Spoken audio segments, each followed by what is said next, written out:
question est excellente. J'ai même vu une personne bien médaillée,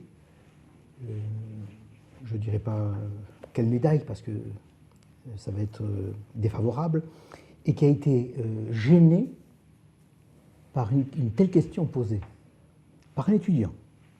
Et je vais essayer de répondre mieux que ne l'a fait cette personne, que je ne citerai pas. Cette question est excellente. Elle n'a pas sa réponse dans les livres, malheureusement. Parce que les livres scolaires restent des livres académiques où justement ce type de questions qui touche à toute la physique au fond, pour y répondre, il faut savoir ce que c'est que la température, il faut avoir des éléments sur la signification la signification statistique de la température, il faut connaître la relativité, etc. Je vais tâcher de répondre au mieux. Et je vais commencer par définir la température. Première idée, il ne faut jamais confondre température et chaleur. Voilà quelque chose qui est souvent dit, et on affirme d'une certaine manière le contraire. Par exemple, si quelqu'un vous dit que la chaleur est une énergie, il se trompe. La chaleur est un transfert d'énergie. L'énergie, c'est quelque chose que l'on définit de la façon suivante. C'est une quantité dont on peut imaginer la variation. Alors que la chaleur, on ne peut pas imaginer la variation. La chaleur est elle-même une variation. C'est un peu comme le travail. On ne peut pas imaginer une variation de travail, une variation de chaleur, alors qu'on imagine aisément une variation d'énergie. Et ça, c'était explicitement indiqué par le premier principe de la thermodynamique. Ce dernier fait apparaître la température. Alors, je disais qu'il y avait une différence entre chaleur, qui n'est pas une énergie, et la température, qui est une énergie, mais mal nommée. En effet, si la température avait été contrôlée dès sa découverte, si on avait su ce qu'elle était réellement, on ne l'aurait pas exprimée en degrés. Là, l'auditeur utilise le degré Celsius. Je lui conseille d'abandonner le degré Celsius et le degré Celsius et de lui privilégier le degré Kelvin, le Kelvin. Quand il parle de moins 273 degrés 15, c'est en fait le 0K, 0 Kelvin. Bien. Alors, je disais que la température est une mesure d'une énergie. Laquelle? Eh bien, celui qui a trouvé la réponse, c'est M. Boltzmann, un physicien autrichien d'extrême qualité, c'est à la base de la physique statistique, et c'est lui qui a montré qu'il y avait une relation entre la température et l'énergie cinétique des molécules. Autrement dit, on sent bien, on le dit souvent, la température mesure une agitation, mais ça reste vague. Un physicien ne peut pas se contenter de cela. Il est obligé de dire de quoi il s'agit. C'est de l'énergie cinétique. Vous savez, l'énergie cinétique, c'est de l'énergie liée au mouvement. Eh bien, on a établi la relation simple suivante entre l'énergie cinétique du centre de masse des molécules et la température. Il existe une relation de proportionnalité que je vais risquer ici. E indice K pour l'énergie cinétique, K pour kinétique, égale à 3,5 de kBT. T étant la température. 3,5, vous savez ce que c'est. Et Kb, c'est la constante de Boltzmann. Pourquoi on a fait ce travail-là? Eh bien, parce qu'on a défini historiquement la température d'une manière empirique. On ne savait pas ce que c'était, historiquement. Et c'est à la fin du 19e siècle qu'on a compris ce que c'était. Alors, évidemment, on avait pris des habitudes dans la mesure des températures. Alors, on ne pouvait pas du jour au lendemain changer. Alors, on a simplement mis la constante dite de Boltzmann de façon à ce qu'on garde encore le concept de température ancien. Mais on devrait dire, par exemple ici dans cette salle, il fait chaud.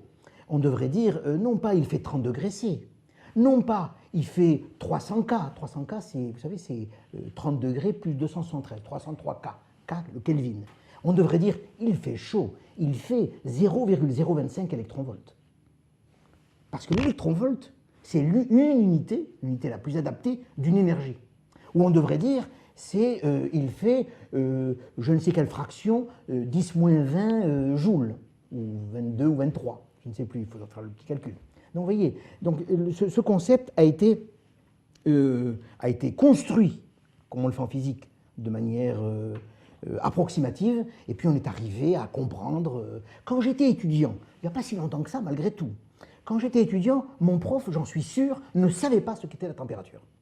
Il nous disait, il faut faire la différence entre chaleur et température, il ne savait ni l'un, ce qu'était ni l'un ni l'autre. Vous voyez, ça prouve donc qu'il y avait des choses à faire, au moins sur le plan pédagogique. Alors, je réponds maintenant à la question qui gêne ce candidat. Il se dit, voilà, si je considère une vitesse de 0 mètre par seconde, c'est-à-dire une vitesse nulle, eh bien la température devrait être nulle. Eh bien, ça c'est presque vrai, mais pas tout à fait. Parce que lorsqu'on fait de la physique à ce niveau-là, on s'aperçoit qu'on ne peut pas immobiliser les corps en raison de ce qu'on appelle l'inégalité d'Heisenberg, c'est un effet quantique. À partir du moment où vous avez confiné une particule à un endroit, eh bien forcément elle est en mouvement. Le repos complet a un sens pour des objets macroscopiques. Mais à l'échelon microscopique, non. Une molécule, on ne peut pas l'arrêter, mais on peut lui donner une énergie extrêmement faible. Si bien que la température peut être proche de zéro, mais pas égale à zéro. Proche de zéro. Le T égale 0, je parle, la température T égale 0. Vous savez que la température est limitée inférieurement. Elle est limitée inférieurement par quelque chose qui est proche de 0, qui n'est pas tout à fait 0. La question supplémentaire que pose l'auditeur, c'est est-ce que la température est majorée supérieurement? Est-ce qu'on peut parler de millions, milliards de degrés? Voilà. Alors je rassure tout de suite les anxieux. Oui, elle n'est pas majorée supérieurement. La température peut être extrêmement forte, alors qu'elle est majorée par le bas. Alors, pourquoi? Pourquoi fait-on parfois l'erreur? Alors on dit que l'énergie cinétique permet de définir la température. Et l'énergie cinétique, je ne sais pas si vous avez ça en tête, mais l'auditeur le sait. L'énergie cinétique en physique macroscopique, c'est 1/2 de mv carré. C'est 1/2 multiplié par la masse et multiplié par le carré de la vitesse. 1/2 de mv. Alors lorsqu'on s'intéresse à des températures faibles, vous savez, c'est très à la mode des températures faibles, parce que les corps ont des propriétés extraordinaires, on arrive à faire des tas de choses comme ça, en baissant la température.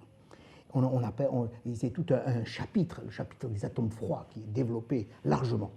Eh bien, lorsqu'on diminue la température, évidemment, on le fait comment? En diminuant la vitesse. Mais on n'arrive jamais au zéro, puisque, je le disais tout à l'heure, la vitesse nulle ne peut pas être atteinte pour des raisons qui sont établies de manière rationnelle, mais par la physique quantique. Lorsque maintenant on augmente la vitesse, à ce moment-là, l'auditeur a l'air de dire que lorsqu'on augmente la vitesse est majorée par la vitesse de la lumière, 300 000 km à la seconde. Et par conséquent, si on admet que 1/2 de mv carré est égal à 3,5 de kBt, si on majore la vitesse par la valeur c, la température est majorée. Ça, c'est une erreur grossière. Et je vais vous dire en quoi, et je finis là-dessus. C'est que, à grande vitesse, l'énergie cinétique n'est pas égale à 1/2 de mv carré. C'est Einstein qui l'a montré dans la relativité restreinte. La mécanique de Newton, qui postule l'idée que l'énergie cinétique est égale à 1/2 de mv carré, eh bien, suppose que les vitesses sont faibles. Lorsque la vitesse devient plus importante, à ce moment-là, l'énergie cinétique, ce n'est pas 1/2 de mv carré, c'est, pour les experts, gamma moins 1 multiplié par mc carré. Gamma étant ce qu'on appelle le facteur relativiste. Et ce gamma-là, qui vaut 1 moins v carré sur c carré à la puissance moins 1,5, ce terme-là n'est pas majoré supérieurement. Donc, je résume, la température est limitée inférieurement par une vitesse proche de 0 sans être 0, et supérieurement, elle n'a aucune frontière. Voilà.